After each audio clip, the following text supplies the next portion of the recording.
Bienvenidos a su programa favorito, Poder Legal, donde la información es poder. Y el día de hoy estamos de gala con el licenciado César Amílcar Plasencia Salgado, integrante de nuestro despacho jurídico Bazán Gómez Llanos, quien nos apoyará también con el tema de sucesión intestamentaria y testamentaria para nuestro episodio número 4 de su podcast favorito, Poder Legal.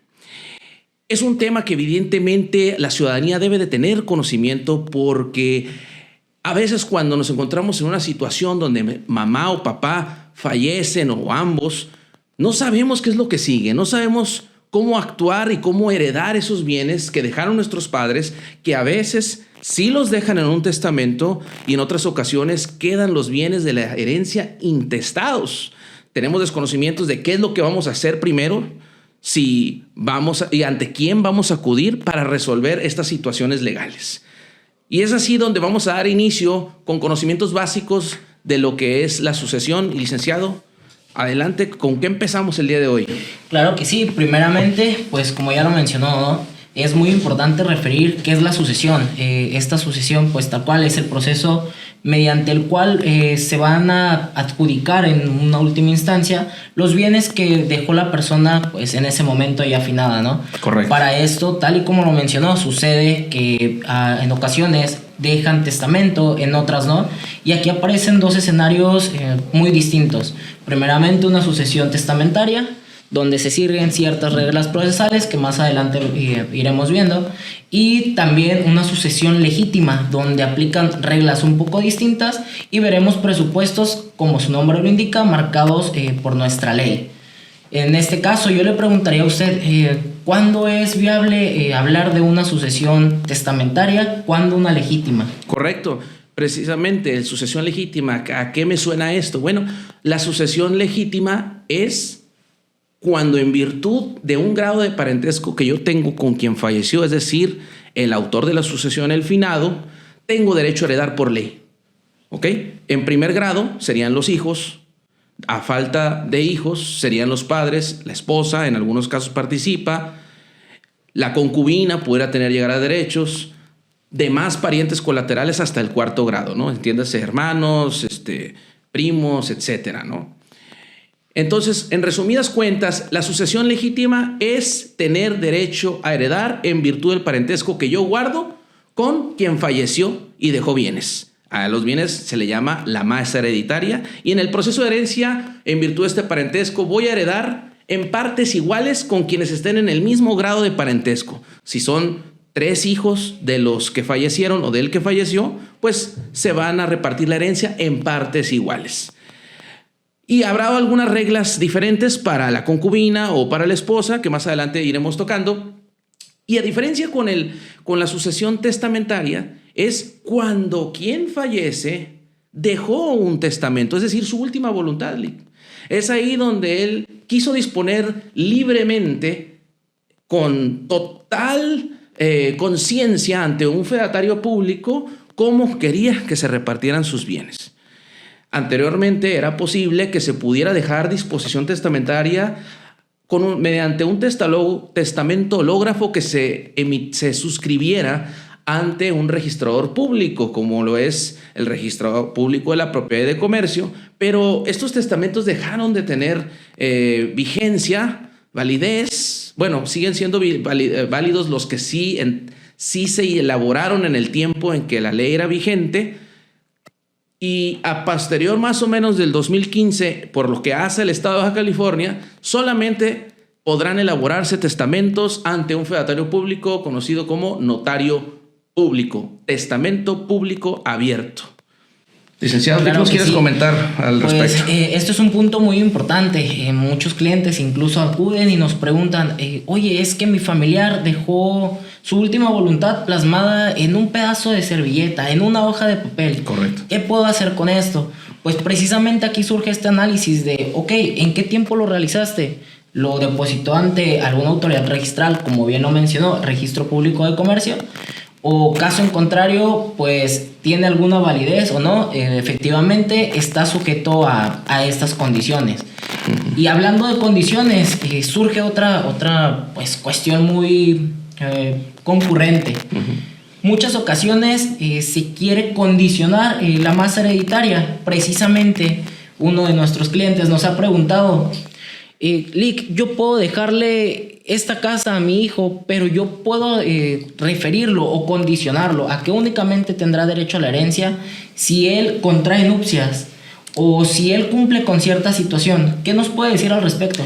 En principio, se puede establecer cualquier tipo de condición siempre y cuando sea legal y no esté en contravención a este capítulo de lo que se puede establecer como condiciones en nuestra legislación civil aplicable. Pero en específico, el cambio de estado civil no puede ser una condicionante para poder heredar los bienes que me están dejando en el testamento como legados. Esa sería la primera, la que sí expresamente la ley establece que no se pueden establecer este tipo de condiciones y que se tendrán por no puestas, Lick. Es decir, yo voy a poder seguir heredando lo que me dejaron en el testamento, no obstante que no cumpla con esa condición porque es inoperante, ¿verdad? Y en cuanto a la otra que mencionabas, condiciones de hacer o no hacer, pasó a una asesoría reciente, Lick, que llegan dos personas que querían hacer su testamento sobre una casa en la cual le guardan mucho sentimiento porque ahí había vivido toda la familia, ahí crecieron sus hijos y son 3 hijos los que pudieran heredar y al momento de querer elaborar las condiciones para su testamento le preguntan a un servidor si pueden disponer en su testamento que el bien que le van a dejar a sus 3 hijos no lo puedan en vida vender, ceder, donar, trasladar su dominio, arrendar a terceros, etc. Es decir, que solamente puedan vivir en él. Y entonces es ahí donde no se pueden disponer este tipo de cláusulas de no hacer o no dar sobre los bienes que son sujetos a la herencia. Son estipulaciones que se tendrán por no puestas. Estas disposiciones no afectarán a poder recibir y gozar de la herencia en su totalidad. Sí hay algunas condiciones que se pueden poner que serían de su propio análisis, que son interesantes, como por ejemplo, sí dice la ley que como excepción se le puede dejar en disposición testamentaria como legado la condición o la condición de que gozará de una pensión alimenticia uno de sus hijos hasta que contraiga nupcias, hasta que se case. En esa situación en especial sí se puede. Habrá que analizar cada una de ellas en particular. Claro que sí, definitivamente son cuestiones que pudieran verse como similares, pero en definitiva guardan un margen enorme de diferencia. Oye, Lick, y me estabas comentando, ¿qué pasa cuando fallece nuestro familiar y hay 3 testamentos, Lick? Ok, aquí surgen circunstancias muy particulares e interesantes. Primeramente, hay que analizar la fecha de los testamentos. Por regla general, el último testamento que prevalecerá o el que será válido será el de la fecha más reciente. Pero aquí hay que analizar y ser muy precisos en cuanto a los bienes que contempla el testamento. Es decir, si la masa hereditaria en un testamento que por algo decir presentamos en el año 2014 no es la misma que el testamento que se presenta el año 2015, 2017 o años consecutivos, hay que analizar cuáles son los mismos, cuáles no son los mismos, y sobre aquellos que no concurran prevalecerá el testamento no necesariamente más nuevo. ¿Qué quiero decir con esto? Por ejemplo, si en el testamento de 2014 se dispone una masa hereditaria que contempla 6 bienes inmuebles, Ajá. Pero en el posterior de 2017 solo se contemplan 3 bienes inmuebles. ¿Qué va a suceder? Pues bueno, el testamento que se otorgó en primer momento va a prevalecer en cuanto a los bienes que no se contemplan en este nuevo testamento. Correcto. Y en este nuevo prevalecerá la voluntad sobre los bienes que han sido marcados como iguales. ¿Y qué va a pasar entonces, Lick? Si mencionó el testador, el autor de la asociación, 6 bienes, pero en realidad tenía 6 bienes inmuebles y aparte tenía un negocio y tenía un condominio que no mencionó, ¿qué va a pasar con los bienes que quedan fuera del testamento? Claro, eso es otra circunstancia que incluso nos ha sucedido a nosotros, pues como un caso de un cliente, ¿no?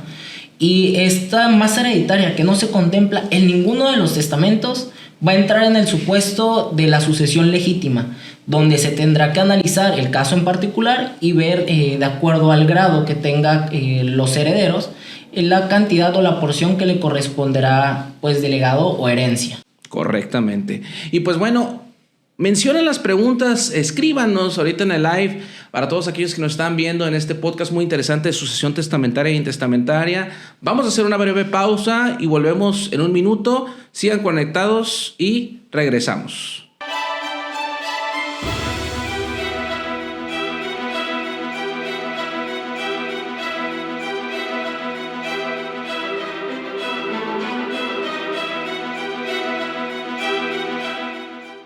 Regresamos a su podcast favorito, episodio 4, sucesión testamentaria e intestamentaria. Y estábamos hablando precisamente de cuáles eran los grados de parentesco para poder heredar y temas interesantes respecto a la sucesión legítima, el tema de la sucesión vía testamentaria.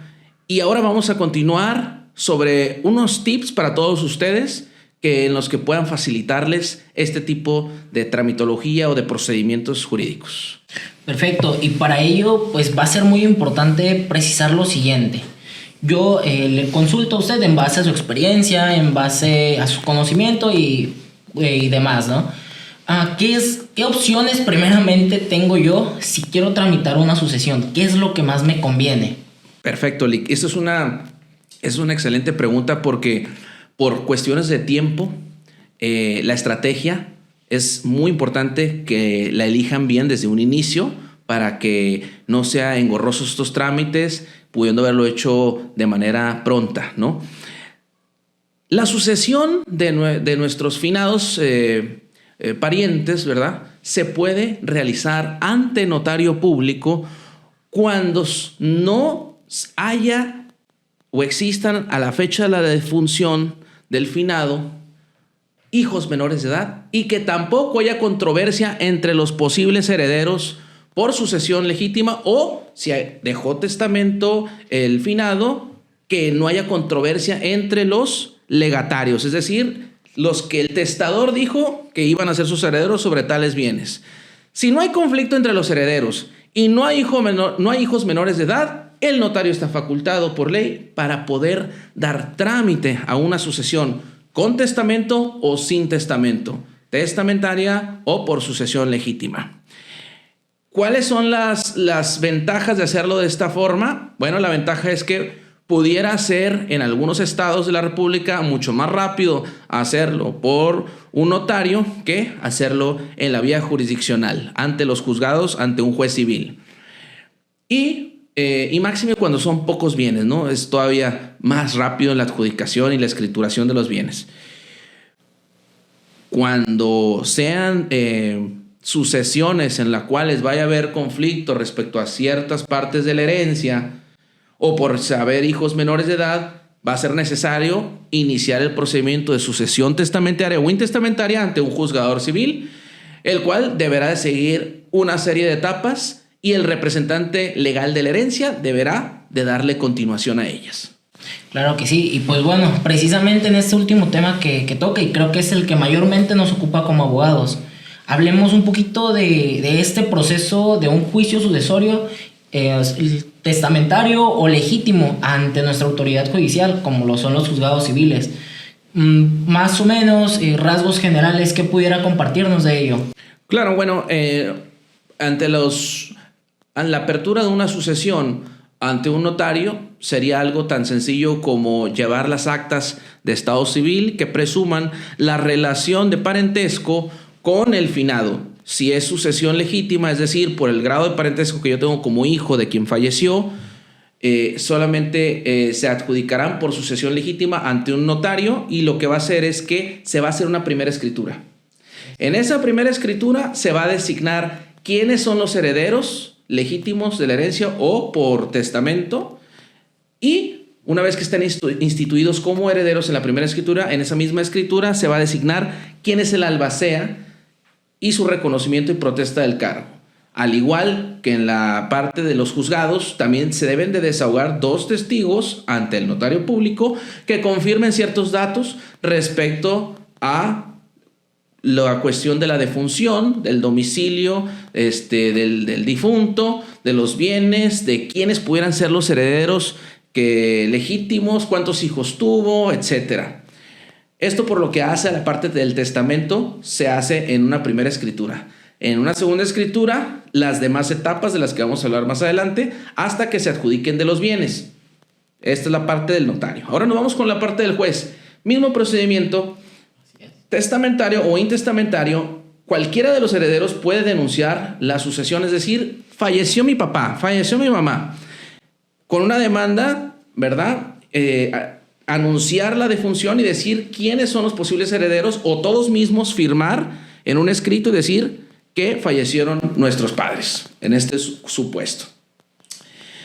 Va a recaer un acuerdo admisorio y después de eso se van a girar oficios de búsqueda y localización de mayor disposiciones testamentarias que pudieran existir, o si hubo alguna que se habrá dejado, ante el Archivo General de Notarías o el Registro Público de la Propiedad de Comercio, para que no vaya a haber una contradicción en la forma en que se está interponiendo la apertura de la sucesión, porque pasa que a veces mamá y papá no nos dijeron que hicieron un testamento y murieron jóvenes, pero sí había uno. Así es. Entonces, tanto en el proceso de notaría como en el judicial se tiene que hacer este trámite por ley para que se indique en respuesta de estas autoridades si hay disposición testamentaria alguna.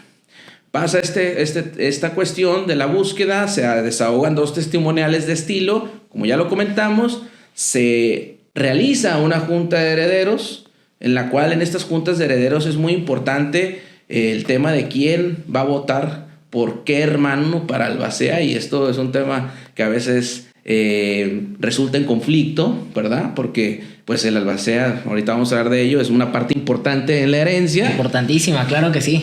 Y ya vamos a terminar con la aceptación del cargo de albacea. Esto en cuanto a esta primera parte. Así es, y precisamente se me adelantó un poquito, yo le iba a preguntar, ¿qué es esta figura del albacea?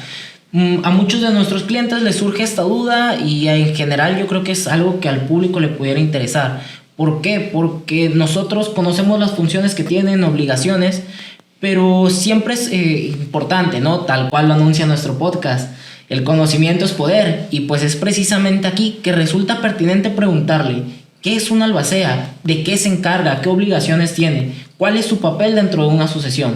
El albacea es el representante legal de la herencia, del trámite de herencia, de la sucesión. Y él tiene varias obligaciones y facultades, como las habíamos estado platicando. La primera de ellas, pues que tiene la obligación de exhibir el testamento y aperturar la sucesión, si hay testamento. Si no hay testamento, hasta que se designe, empezarán a correr sus obligaciones. Como segunda obligación es la de formular un inventario de avalúo. Así es. En tercera será la de la administración y rendición de cuentas de la herencia, elaborar un proyecto de partición de la sucesión, es decir sobre los bienes de la masa hereditaria qué le va a tocar a cada quien, ya sea en partes iguales por ser sucesión legítima, o como diga el testamento, adjudicarle a cada quien lo que se le dejó en el testamento.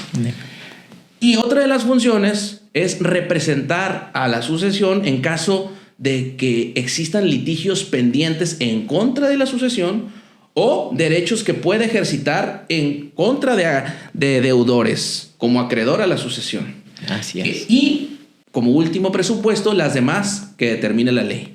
Estas son las facultades. Pero hay una muy importante también que se me estaba escapando, que es la que estamos platicando del aseguramiento de los bienes de la herencia, conservación y preservación de los bienes que conforman la masa hereditaria. Licenciado, y ahora que ya estábamos hablando de estas obligaciones de la albacea, recordarás tú cuando iniciaste con nosotros en la oficina que iniciaste como con 4 o 5 sucesiones y muchas de ellas estaban atoradas en el tema de inventario de avalúo. ¿Qué nos pudieras comentar? ¿Cómo se vive este proceso de un inventario de avalúo, una sucesión? Claro que sí. La sucesión, precisamente en la etapa de inventario de avalúo, tiene por fin reportar o Sí, más que nada esto, ¿no? Reportar todo lo que constituye la masa hereditaria, este acervo hereditario.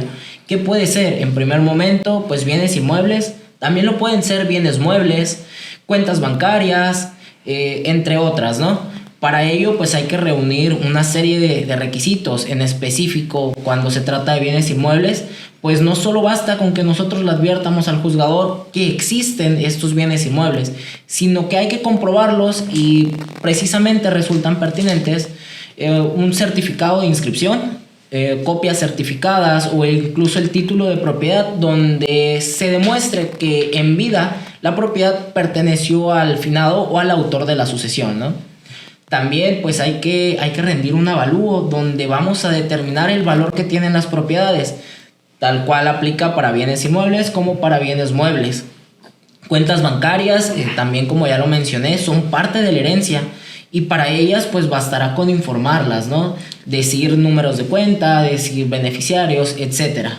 Y en este caso en particular, pausando el tema de las cuentas bancarias, se deben de regir bajo las leyes bancarias antes que las reglas civiles de la sucesión por ser una ley especial que así lo determina.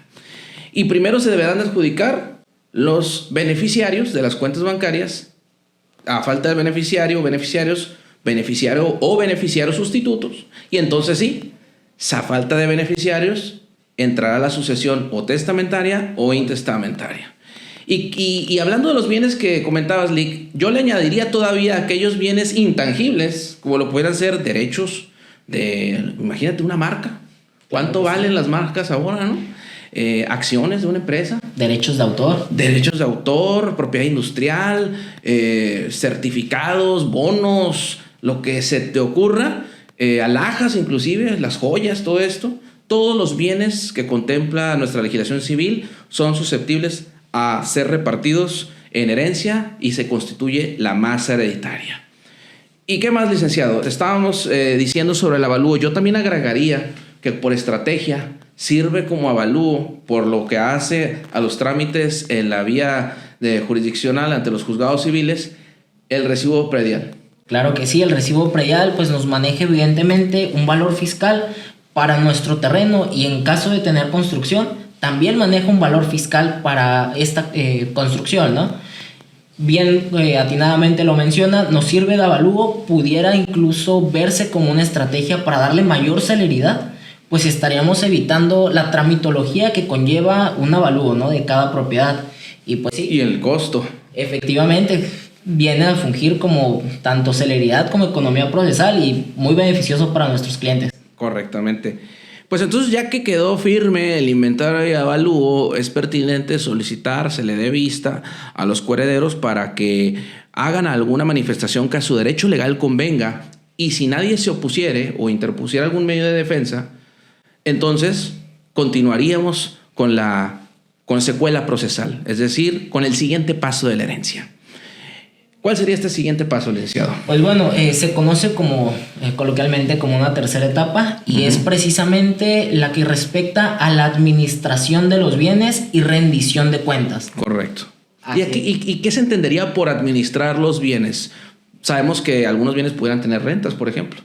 Así es, pues la administración conlleva todo lo que engloba la palabra, ¿no? Primeramente es no solamente en este escenario, ¿no? De cobrar la renta. No, también conlleva los gastos que genera esta administración, gastos de reparación, de mantenimiento, entre otras tantas. Así que, pues en este punto específico, no solo se trata de recibir los activos, sino también de incluir los pasivos que genere la conservación que hace a la masa hereditaria por parte del albacea, porque, pues como ya lo mencionó, es una de sus obligaciones que contrae con su cargo. Incluso hablando de pasivos, es decir, gastos de la herencia, también lo son los gastos mortuorios de la herencia, es decir, el sepelio, ¿verdad? O el entierro, el velorio, todo lo que tenga que ver. Gastos fúnebres. Fúnebres, etcétera. Todo esto son gastos que deberá llevar en contabilidad el administrador, que es el albacea, y reportar y rendir cuentas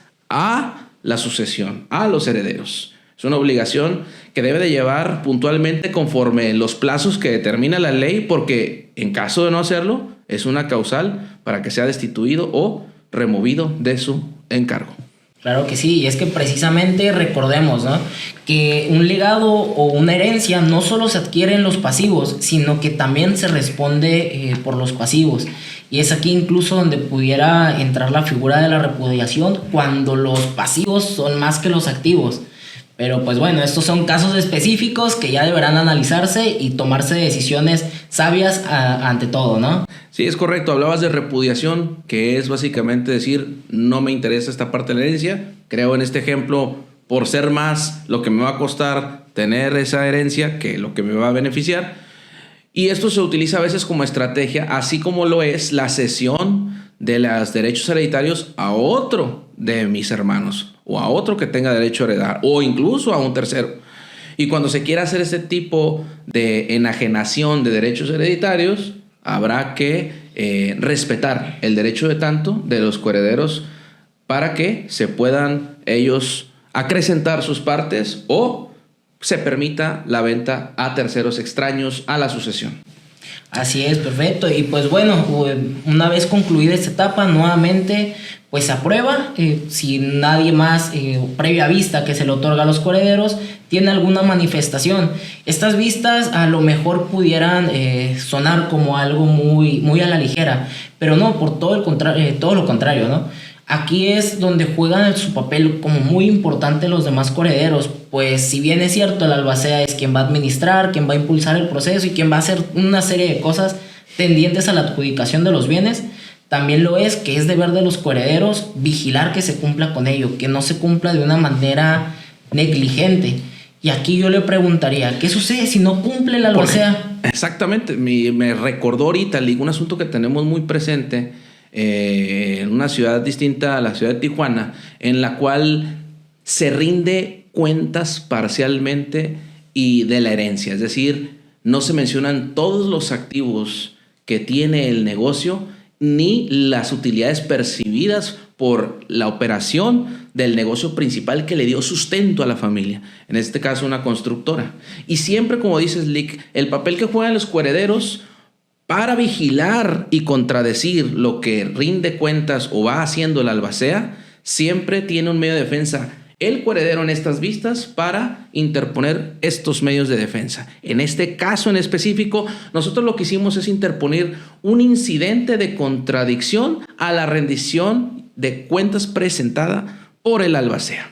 Y será una sentencia interlocutoria dentro del mismo procedimiento la que determinará si se hizo conforme a derecho o en contradicción a los presupuestos jurídicos que rigen este procedimiento hereditario.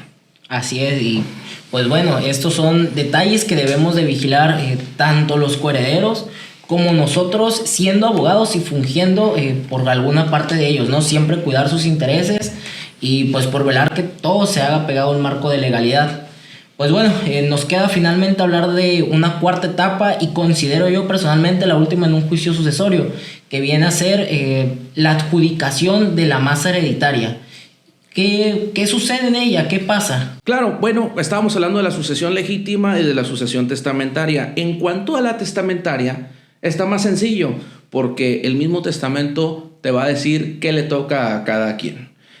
Y pudiera decirse que no representaría incluso mayor trámite o debería de tenerse que abrir esta etapa cuando ya está bien repartidas las cosas en el testamento, pero siempre surgen algunas cuestiones en la cual un coheredero no pudiera estar de acuerdo por haberse hecho en contra de sus intereses algún legado, por ejemplo. Estábamos hablando, imagínate un menor de edad que no fue contemplado en el testamento. Pues obviamente tienen la oportunidad de decir, momento, yo soy un hijo del testador y por ley debió haberme garantizado mis derechos de pensión alimenticia y no los hizo. Y no obstante que el testamento ya venía bien repartidito todo a los herederos, me estaban dejando fuera al hijo menor de edad. Entonces es ahí donde si se presenta un proyecto puede ser debatido y ajustado conforme a derecho, que sea repartido como debe de ser o grabado los bienes que logren darle a este menor lo necesario para subsistir.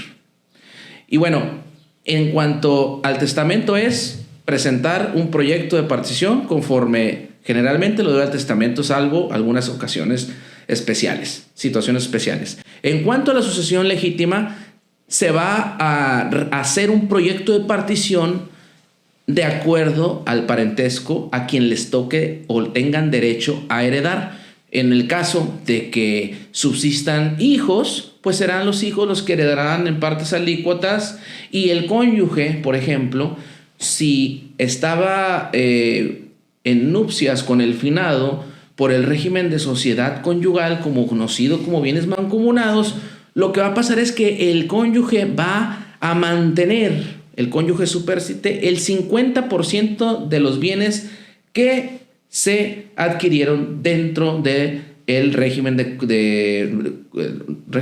de sociedad conyugal o bienes mancomunados, por ser pues un socio, ¿no?, del matrimonio. Pero cuando están casados por separación de bienes, la ley los protege y dice que tendrán derecho a heredar en la porción que le correspondería a un hijo cuando carezcan de bienes suficientes o sean desproporcionados con el cónyuge, ¿verdad? Lick, y aquí debo preguntarte algo. Mencionas al cónyuge, pero sucede que en la actualidad se repite mucho una figura, la cual en nuestro ámbito jurídico conocemos como el concubinato. Te pregunto, ¿la concubina o el concubino tienen derecho a heredar? En caso de que lo tenga, ¿qué debe suceder para que esto pues sea como aplicable a él? Bueno, aquí cuando hablamos de concubinato debe de haber vivido con el finado, con el autor de sucesión, los últimos 5 años a la fecha de la defunción del autor de la sucesión. Ese sería un presupuesto para que se considere como concubino. Y el segundo es que haya tenido hijos con la persona que falleció, ¿verdad? Y que haya cohabitado con esta persona por lo menos un tiempo en unión libre, como si fueran marido y mujer. Se deben de cumplir estos 2 presupuestos, que no sea simplemente por una relación ocasional haber tenido un hijo en común. Si podemos acreditar esta cuestión, ya tenemos presuntivamente acreditado el concubinato. Pero habrá que hacer un trámite especial ante un juez familiar para acreditarlo, que ya lo conocemos. ¿Cuál es? Es un trámite de jurisdicción voluntaria precisamente para acreditar pues esta relación de cohabitación que finalmente es un concubinato. Correcto. Entonces, pues eso sería. ¿Y hasta qué tanto va a poder heredar un concubino? Pues hasta la porción de un hijo. Existen varios supuestos y va a depender si quien falleció, el autor de la sucesión, tenía más hijos con otras personas y antes que con la concubina, o si solamente tuvo hijos con la concubina, o si no tuvo hijos con la concubina, y maneja varios supuestos, cada vez diferentes supuestos, decreciendo, disminuyendo la porción de un hijo que es la totalidad o el máximo que le pudiera tocar a una concubina como parte de la sucesión a heredar. Así es, y pues bueno, pareciera que nuestro proceso ha culminado aquí, ¿no? Son 4 etapas, que la primera corresponde desde que presentamos la denuncia de sucesión hasta que se designa lo ASEA. Segunda etapa, un inventario y avalúo. Tercera etapa, rendición de cuentas, y finalmente el proyecto de partición de bienes, que de igual manera deberá ser aprobado por el juzgador. Posteriormente anterior se le da vista a los coherederos, posterior se aprueba por el juzgador y sale una sentencia donde finalmente se adjudican los bienes a los coherederos en los términos propuestos y aprobados por el juzgador. Pero, ¿qué sucede? Con ello ya me reconocen el legítimo propietario, ya puedo inscribir. ¿Qué va a pasar con ello? Hasta ahorita soy adjudicatario de derechos. Y lo que sigue, pues es que hay que mandar el expediente a una notaría de la elección del cliente, evidentemente, para que escriture un notario las propiedades que ya fueron declaradas por un juez, adjudicadas a las partes, ya sea en copropiedad o individualmente, ¿no? Ese sería el último paso para cerrar la etapa de la adjudicación de los bienes de la herencia y que tengan el título de propiedad y ya escrito en registro público como último paso, ¿no? Cuando es en la vía testamentaria ante notario, pues en una segunda escritura queda ahí prácticamente terminada la sucesión. Cuando es ante un juzgador, habrá que hacer una escritura individualizada por cada uno de los bienes de la herencia conforme le toque a diferentes personas por legados o por sucesión legítima. Perfecto, claro que sí. Pues bueno, prácticamente esto contempla nuestro procedimiento. Y pues no sé, yo creo que sería muy bueno atender dudas, preguntas que tengan incluso nuestro público, salvo, claro, comentario en contrario, ¿no? Claro, mientras están buscando las preguntas, aquí quien nos apoya en el podcast, quisiera dar un último mensaje, el cual es... Adelante. El último mensaje sería que vean siempre... estén atentos a este tipo de informaciones que les pueda a ustedes ahorrar mucho tiempo y dinero en cuanto a la tramitología y en su mejor interés que salgan las cosas rápidas. Así que pues ha sido un placer atenderlos en este podcast, episodio número 4, sucesión testamentaria e intestamentaria. Y recuerden que en su programa Poder Legal siempre vamos a estarle dando la mejor información para que usted tenga las herramientas necesarias y actuar con la mejor sabiduría y obtener los mejores resultados para sus intereses. Seguimos con esta última parte. Me despido. Muchísimas gracias. Licenciado. Pues parece que no se han animado a hacernos alguna consulta, alguna pregunta. Nuevamente la invitación está abierta. Cualquier duda, cualquier pregunta, adelante. Muy bien, si no, las respondemos más tarde en una segunda emisión y pues damos por concluido esta transmisión en vivo y la grabación que va a estar saliendo por ahí la próxima semana, ahí en algunos Reels o en TikTok. Nos vemos en el siguiente episodio. Muchas gracias por estar con nosotros y vamos a seguirles trayendo temas de interés en diferentes materias jurídicas. Muchas gracias.